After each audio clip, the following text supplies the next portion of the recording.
یہ ایک بہت بڑی رکاوٹ ہے کھانے پینے کی بے اعتدالی۔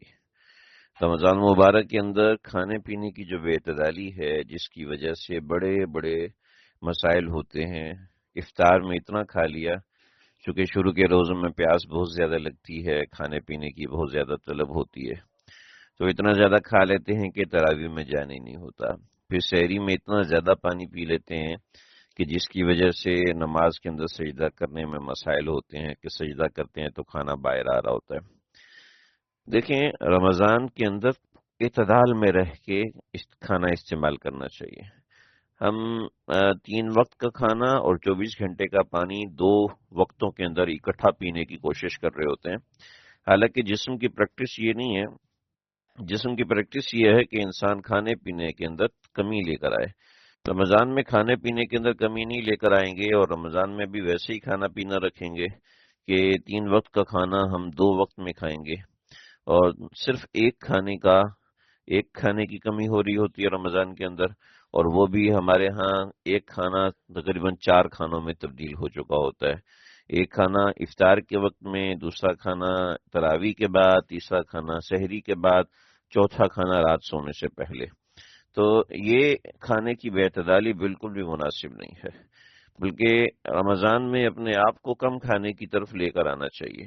میں نہیں کہہ رہا کہ انسان فاقے کرنا شروع کر دے، کم کھانے کی طرف لے کے آنا چاہیے۔ مطلب یہ ہے کہ ایسا کھانا استعمال کرے کہ جو صحت پر بھاری نہ ہو اور عبادات کے اندر رکاوٹ نہ بنے۔ اگر عبادات کے اندر رکاوٹ بنے تو سمجھ لو وہ کھانا بالکل بھی صحیح نہیں ہے، اور اپنے آپ کو اسی روٹی کے اوپر رکھنا، سموسے اور پکوڑے، اس کے بغیر ہم رہ ہی نہیں سکتے، اور وہی ہماری افطاری کا بنیادی جان ہوتی ہے۔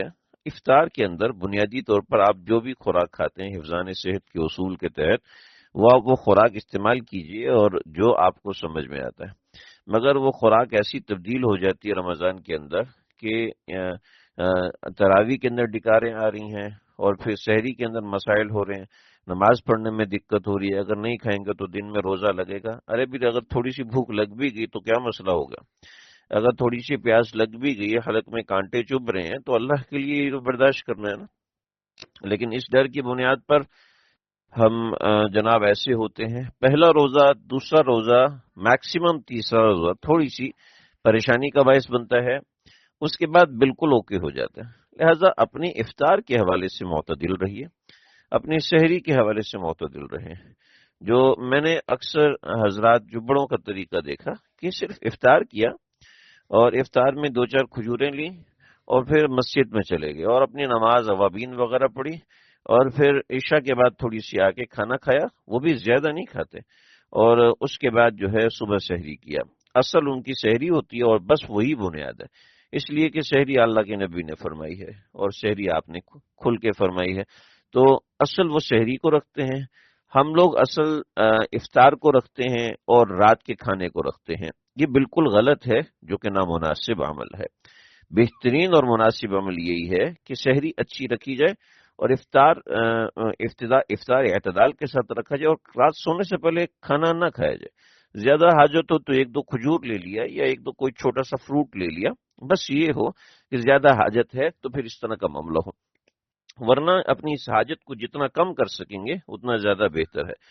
انڈیا میں ہمارے اکابرین ہیں، ہمارے اکابر فرماتے ہیں کہ ہمارے ہندو بھائی ہمیں کہتے ہیں کہ مسلمانوں کو کھانے پینے کا مہینہ کب آئے گا، کہ سب سے زیادہ شاپنگ رمضان میں ہوتی ہے، سب سے زیادہ کھانا پینا رمضان میں ہوتا ہے، سب کچھ یہ کہ وجہ اس کی یہ ہے کہ ہم لوگ کھانے پینے کے اتنے شوقین ہیں، کھانے پینے کے اتنے عادی ہو گئے کہ عجیب بات ہے۔ مولانا خلیل الرحمن سجاد نعمانی صاحب فرماتے ہیں کہ ہمارے لیے مصیبت ہو جاتی ہے ہندو بھائیوں کو سمجھانا۔ وہ کہتے ہیں کہ ہم اگر آپ کی مجلسوں میں آتے ہیں، خانقاہ میں آتے ہیں، تو ہمارے بچے خراب ہو جاتے ہیں۔ کہ جی کیوں خراب ہوتے ہیں؟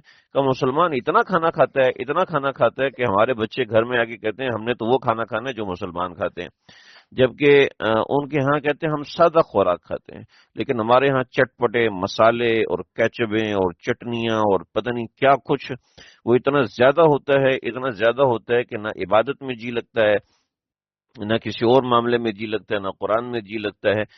بس جی لگتا ہے تو دسترخوان پہ لگتا ہے کہ جی ہم تو کسی بھی پارٹی کے ساتھ نہیں، بس ہم افطار پارٹی کے ساتھ، تو افطار میں دے دبا دب اتنا کھاتے ہیں کہ وہ اتنی گندی ڈکاریں آتی ہیں، مغرب کی نماز بھی چھوڑ دیتے ہیں۔ اور کثرت سے ایسا ہوتا ہے، ہمارے 90% معاشرہ مغرب کی جماعت نماز سے چھوڑ دیتا ہے، کوئی افطار کے چکر میں اتنا پڑھتے ہیں، اتنا کھاتے ہیں۔ تو بھائی اپنے کھانے پینے میں اعتدال رکھنا ہے۔ اگر ایک مہینے میں آپ کا 2-4 کلو وزن کم ہو گیا تو اس میں کیا بری بات ہے؟ اچھی بات ہے نا کہ حفظان صحت کے مطابق ہو، اور یہ کھانا آپ کے لیے رکاوٹ نہ بنے، بلکہ ہمارے لیے ایک بڑی رکاوٹ بن رہا ہوتا ہے کھانا۔ یہ کھانا ہمارے لیے کبھی پیزا منگوا رہے ہیں، کبھی جناب برگر منگوا رہے ہیں، کبھی ویسے ہی جنک فوڈ سے انسان کو بچنا چاہیے۔ اور رمضان میں خاص طور پہ بچنا چاہیے کہ میدا جو ہے وہ بالکل بالکل ریہیبلیٹ ہو رہا ہوتا ہے، اور میدا جو ہے وہ اپنے آپ کو ریسٹور کر رہا ہوتا ہے، ایک اچھے طریقے سے کام کر رہا ہوتا ہے۔ ڈاکٹر حضرات یہ کہتے ہیں کہ مہینے میں سال میں ایک مرتبہ اپنے میدے کو اس طرح بھوکا رکھنا چاہیے۔ یہ ڈاکٹر حضرات کہتے ہیں، اسلام نے تو رمضان دیا، ہم نے تو ڈاکٹروں کے پیچھے نہیں چلنا۔ لیکن مسئلہ یہ ہے کہ ڈاکٹر آپ کو نمک سے منع کر دیں، لیکن آپ ایسا کریں کہ نمک چھوڑ دیں، مگر دن میں 2 وقت میں دو 4 چمچ جو ہے وہ نمک کھا لے، تو کیا ڈاکٹر کی تجویز پہ آپ نے عمل کر لیا؟ اب مسئلہ یہی ہے کہ ہمیں اللہ نے کھانے پینے سے روکا ہے، مگر ہم پہلے سے ڈبل کھا رہے ہوتے ہیں، پہلے سے کئی گنا زیادہ کھا رہے ہوتے ہیں۔ تو اس کا دھیان رکھنا ضروری ہے۔ اگر کھانے پینے کی رکاوٹ کو آپ نے کنٹرول کر لیا تو آپ بہت سی چیزیں کنٹرول کر لیں گے، اور کھانے پینے کی رکاوٹیں آپ نے کنٹرول نہیں کی تو آپ بہت پیچھے رہ جائیں گے۔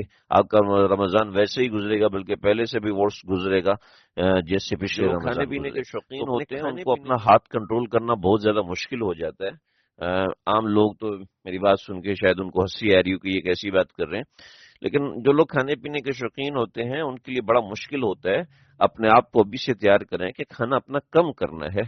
3 روٹی کھاتے ہیں تو 1.5 پہ آ جائیں، 1.5 کھاتے ہیں بہت زیادہ ضروری ہے۔ معذرت، درمیان میں فون آ گئے تھے، میں وائس میسج میرے کٹ ہو گئے۔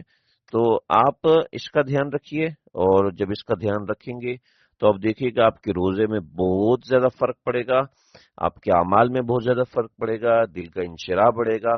خاص طور پر آخری ایام کے اندر افطار کی دعوتیں ہوتی ہیں، اس افطار کی دعوتوں میں ہاتھ کنٹرول کر کے جائیں۔ جس بندے کا ہاتھ کنٹرول ہو جاتا ہے وہ بہت زیادہ خیر میں رہتا ہے۔ جس بندے کا ہاتھ کنٹرول میں نہیں رہتا پھر اس کے نقصانات اس کو بہت زیادہ ہوتے ہیں، وہ سمجھ بھی نہیں رہا ہوتا۔ نبی علیہ السلام نے اس لیے فرمایا کہ سب سے بدترین برتن وہ ہے جو انسان نے بھرا ہے۔ پھر فرمایا کہ وہ کون سا برتن ہے؟ کہا کہ وہ پیٹ ہے، پیٹ سب سے بدترین برتن۔ چنانچہ کھانے پینے میں اس چیز کا دھیان کہ کھانے کے درمیان ایک وقت آتا ہے انسان کے اوپر جس وقت میں اس کو یہ ذہن میں آتا ہے کہ کھاؤں یا نہ کھاؤں۔ اب سامنے والا جو سموسا رکھا ہوا ہے وہ چکن پیٹی کا سموسا اور بڑا مزیدار ہے، اس کے سامنے جو چٹنی رکھی ہے میٹھی اور کھٹی وہ ملا کے اس کا جی چاہ رہا ہے کہ ابھی اس کو نوچ کے کھا جوں اور چھوڑوں نہیں۔ اور جناب سامنے جو شربت رکھا ہے وہ شربت تو مجھے کبھی ملا ہی نہیں، سامنے تکا رکھا ہوا اور اتنا چٹپٹا اور مزیدار ہے، چلو ایک اور کھا لوں، ایک اور کھا لوں۔ جب دل اندر سے کہہ رہا نا کھاؤ یا نہ کھاؤ، اور اوپر سے آنکھیں کہہ رہی ہیں کہ کھاؤ، تو وہ ایک بڑا خطرناک قسم کا لطیفہ سا بنا ہوتا ہے کہ ہاتھ رک نہیں رہے ہوتے، اور پیٹ کہہ رہا ہوتا بھائی بس کر بس کر بھائی۔ تو اس وقت اپنے ہاتھ کو روکیں، اس وقت اپنے ہاتھ کو نہیں روکیں گے تو یقین کریں آپ کے 24 گھنٹے یا کم از کم 12-16 گھنٹے یہ بوٹیاں خراب کر دیں گی۔ یہ کباب اور یہ چٹنیاں آپ کو آپ کے 12-14 گھنٹے لے جائیں گی کہ بار بار ڈکار مار رہے ہیں، نہ عبادت میں دل لگ رہا ہے، بار بار اسی دسترخوان کے اوپر جی آ رہا ہے۔ اس کا دھیان رکھیں، خاص طور پہ آخری ایام کے اندر جو لوگ اعتکاف بیٹھتے ہیں، لوگ کھانا بہت زیادہ بھیجتے ہیں، اس کا دھیان رکھنا بہت ضروری ہے۔ اس پہ آپ نے کنٹرول کر لیا، انشاءاللہ آپ کا رمضان بہت اچھا گزرے گا۔